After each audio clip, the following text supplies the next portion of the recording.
All right, guys, part number 2 on the ENGWE L20 3.0. From the last video, I ended up finding the keys to the bike, so I'm gonna make sure not to lose those. And this bike is so fast, it goes 69 miles. I'm just kidding. It goes 28 miles an hour. We unlocked it already. We're gonna continue the range test. We did 8.5 miles in the first video.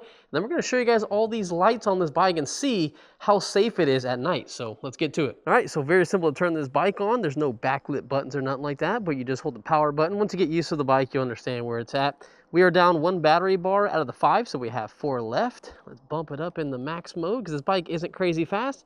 Let's get going. Now, something I gotta keep getting used to is that the throttle on this bike is on the left-hand side. I just realized we better turn this headlight on ASAP. So I believe we hold the up button. That's how most bikes are, and there we go. All right, we got to adjust that a little bit. There we go. All right, because it's kind of facing that wall. Maybe a little too high, not 100% sure. It looks like a beam directly straight, looks like a spotlight, but it doesn't really go super wide. Something you have to realize on this bike is because it's a foldable bike, they're not gonna put a very huge headlight right on the front of it. So you really just have to take it with a grain of salt, is that you're not gonna get the best headlight on a foldable bike. But the best thing about these bikes is that you can fold them down and put them in your car and take them places that you couldn't take a full-size bike if you don't have a rack or anything like that. And so far, I can see decently well. I mean, it's pretty dark out here. It's almost 100% pitch black out here. A little bit of light left. It's around almost 9. It's taking forever for it to get dark nowadays. I remember when I was coming out here at like 6 o'clock p.m. and it was like completely dark, and now it's just literally like 9 o'clock. Now, because I'm on this road over here that no one should be on other than these random people that I don't know what the hell they're doing. There's no car sitting there. That's how accidents happen, bro. What are they doing? All right, so I wanted to see how safe this rear brake light was before I actually go onto some of these main roads and whatnot. And I gotta say, even though it is lower, it's definitely lower than some of these other bikes that sit a lot taller because it is a small, compact bike. I gotta say, the brake light isn't terrible. It's actually not that bad. Let's see how it is when I hit the brake levers. Whoa, okay, I remember from the first part of the video when I showed it in my garage. This is a really bright brake light. Look at this. Compared to my hand, that is bright. I don't know if it's washing out the camera or not, but that is fantastic. Well, you know what I gotta start doing? I'm gonna start bringing a rubber band so I can have the brakes held and I can walk behind the bike, because as of right now, I can't do that. And I wanna see how bright that thing is from walking like maybe 20 feet away.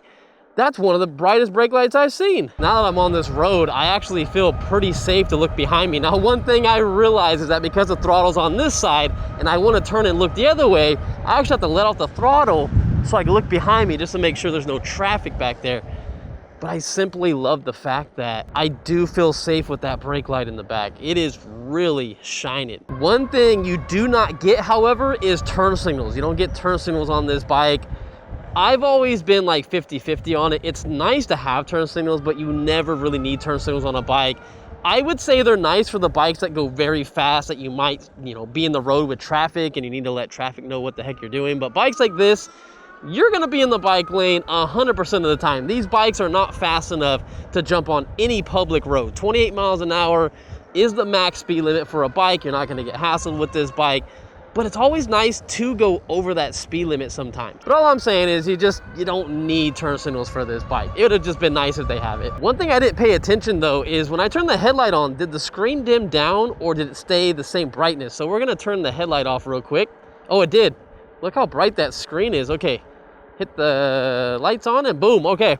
So it does get dimmer. I like that. A lot of people don't like that, but I personally like it. I always thought to myself, why don't people like that feature? And I guess a lot of people like to turn on during the day. And then if you turn on during the day, it's darker and then you can't see it very good in the bright sunlight, which I guess makes sense to me, but I never really use my headlight during the day, but it kind of makes sense to use it during the day, especially if you want traffic to see you. All right, so let's go this way. This bike's short enough that I wouldn't even have to go over the curb if I didn't want. And did you notice the quality sound on this bike? There's really no noise whatsoever. I think the noise that I heard just slightly was a little bit of the chain, but this is a solid bike. Even though it's a foldable bike, a lot of these feel kind of janky. You can kind of feel like, the thing moving in the front because it uses like a clasp and it folds down and the middle of the frame folds down. Normally they feel really, really cheap. This one feels like a solid bike. Oh, you know, another thing I wanted to mention that this bike doesn't have, still not a big deal, but there is no high beam. It's just one light. And I guess it's not gonna surprise anybody, but I just wanted people to know because there are a lot of bikes I've been getting lately that do have a high and low beam. And this just has one headlight function, that's it. Once it's turned on, that's what you get. And I believe there's a car behind me. Hopefully they see me. Oh man, and I got a bug in my eye right now. What are the coincidence of that happening? Oh my God, they're pretty close, brother. Some people like to get over, and you had your high beams on and your brake lights out, sir. No, seriously though, I don't know how the hell that happened. Like a bug hit me right in the face, right when I saw the car coming behind me. That's nuts. All right, so I want to kind of get an idea of this headlight where there's no lights whatsoever, if you had to like off-road the bike or something like that. So this is the output that I'm getting. I don't know if it's too low though. I don't know. I'm gonna bump it up really quick for you guys. I'm gonna slow down just a little bit because it's way down here. And no, if I lift it up, look, that's how it looks. So it's actually kind of where it needs to be. That's pretty close though. But I do like when I get on it, it kind of lifts up just a little bit because of suspension. So it probably needs to go a little higher than that, because when you're jamming doing 28 miles an hour, you definitely want to see in front of you and like, what the hell is this? Oh man, they have a big hole right there. I swear that was not there yesterday when I filmed the video for another bike. I don't know what the heck that came from. So far, it's like, how can I explain the visibility? Like I can see, but I feel like I'm seeing very late, if that makes sense. Now that I'm on a flat surface, it looks okay. But when I was coming up that hill just now, I couldn't really see. I could see it, but if something were to like be right there real quick, I think I just hit the brakes and pray that I don't run into it.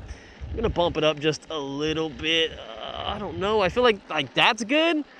I want it to go as far as possible, but if you put it too high, then it just goes right in the sky and then there's nothing on the ground. And if you move it too far down, then it's right in front of you, and going full speed, you just can't see fast enough. A little bit more off-roading right here. I love this little downhill section right here that we're gonna check out. I'm really curious to see how the headlight's gonna perform when coming up it, if I can even see. And then we're gonna go to the pitch black area and I'm gonna show you guys what the light looks like. All right, so here it is, guys. Watch, it's gonna go straight down. Hopefully nothing's in our way. Hopefully there's no big dirt patch like there was back there. Oh, we're moving. That is so fun. All right, let me flip a B and then I'll show you guys the lights on this road that has no lights on it whatsoever. So check this out. Let's turn the light off at first.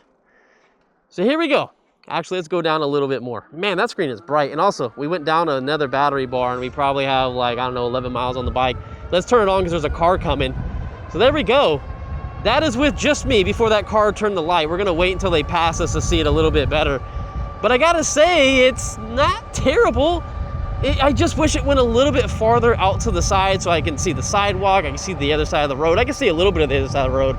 But the lumens just aren't there to me. Like, the headlight is spread out decently, but it definitely, I wish it was brighter. For this bike in particular, I would highly recommend going on Amazon and getting an extra light that you put on the handlebars and whatnot. And you got a lot of room. That's one thing I did like about this bike is look at all this room you have over here. I was able to put my phone over here. I can even put like another light right behind my phone. There's a lot of room on these handlebars. The only thing that's going to affect though is if you do put some lights on this bike that are not easily to like remove, if you don't get the ones that just like wrap around with Velcro or a rubber band or something like that.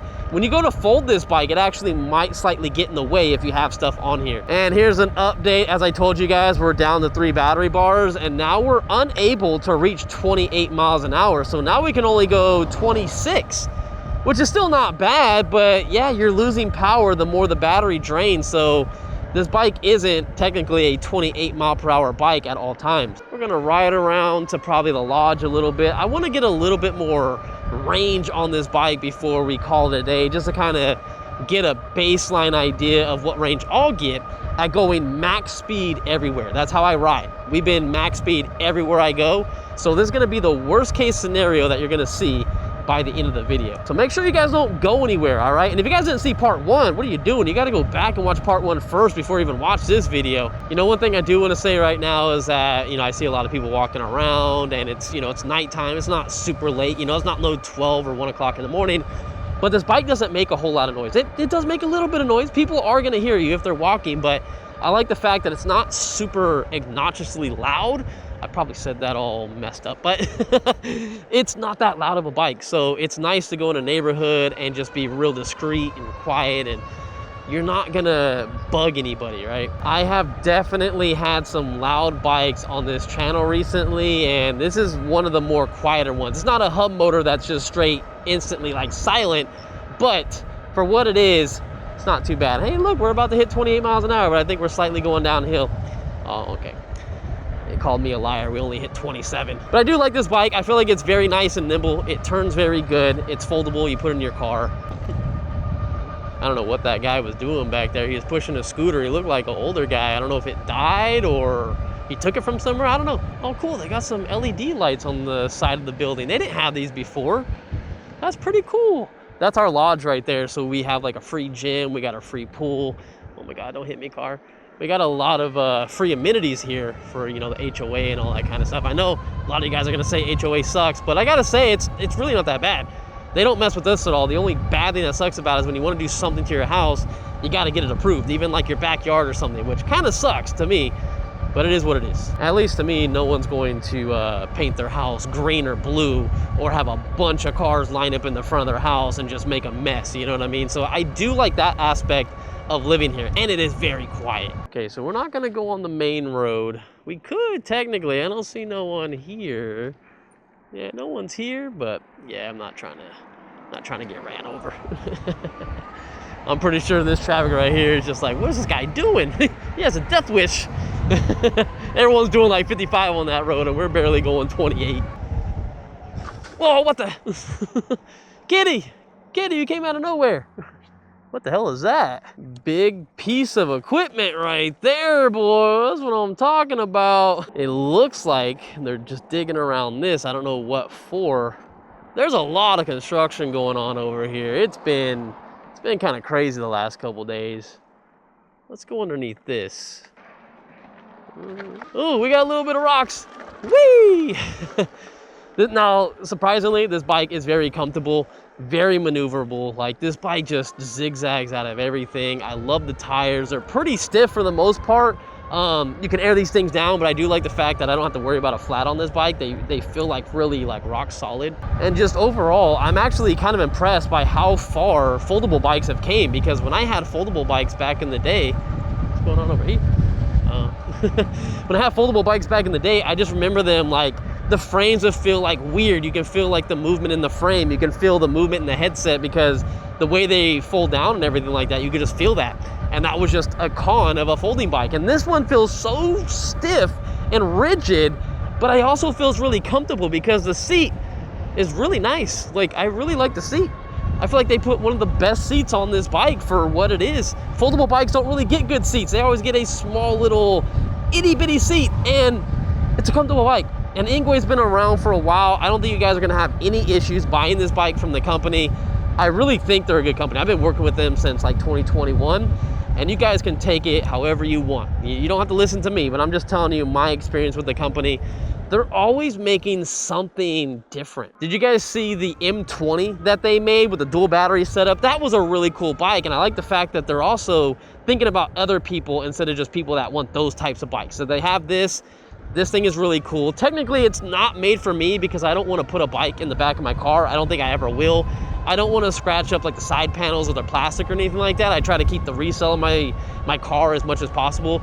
Maybe if I put a blanket down or something like that, you know. But because I have so many other bikes and I do have a bike rack on my Tesla, I would probably just take something else. But for you guys that want a bike for camping and just, you know, easeability of just putting it in your car and going, then it's a no-brainer to me, and it's really good. It's legal.